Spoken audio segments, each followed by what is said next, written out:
Well, I can't believe this is block 9. Today is May 10th, 2022.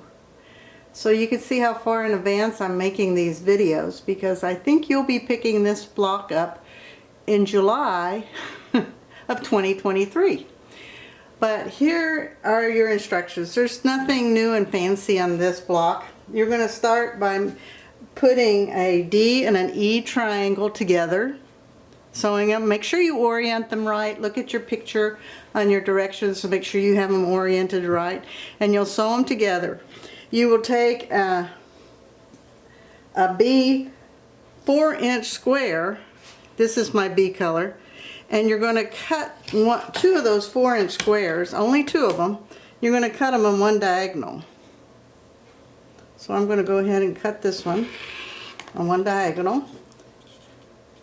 And I have this one already cut. And then you're going to pair one of your triangles with an E and a D in it with a B. So they'll be paired together like this. And after you sew them, it will look like this. And then you'll need to take whatever ruler you're using to square up with, and you're going to square these up to 3.5. Well, you know I like to use the block ruler. So I'm going to use my block ruler. I'm going to put the solid B square up in the upper left corner for me, and then I'm going to trim this down to 3.5, and it will be a perfect 3.5, because my block is perfect, not me, but my block is.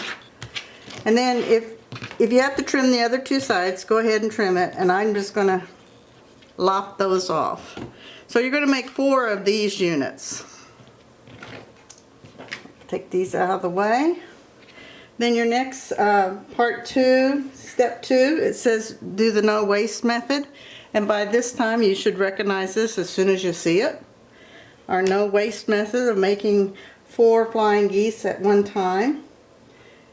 And then step 3, you're going to take 2 more of those B squares, and you're going to draw a line on the back of it, just like we do with the no waste method, and sew in each of the 2 outside lines, and then cut it down the middle. I've already sewn this. It probably doesn't show since I'm using light colored thread and light fabric, but then I'm going to cut on that center line and cut them apart, and I end up with 2 of my corner units, an A and a B triangle in my corner.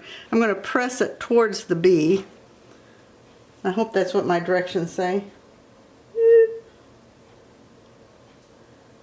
Oh no, it says press towards the A. Follow the directions, don't listen to me.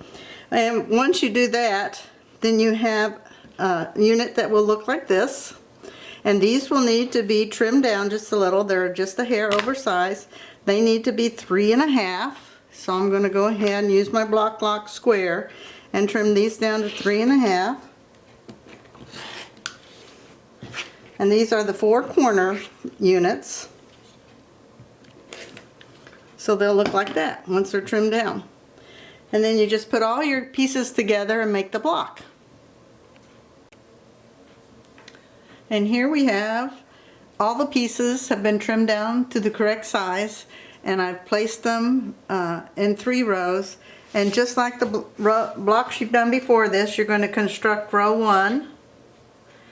Then you're going to sew a flying geese where you're going to make your pinwheel in the center, and then sew a flying geese to each side of it, and then your row 3. Row 1 and row 3 are made exactly the same. So it just becomes a simple little 9 patch with 4 flying geese and a pinwheel and half square triangles.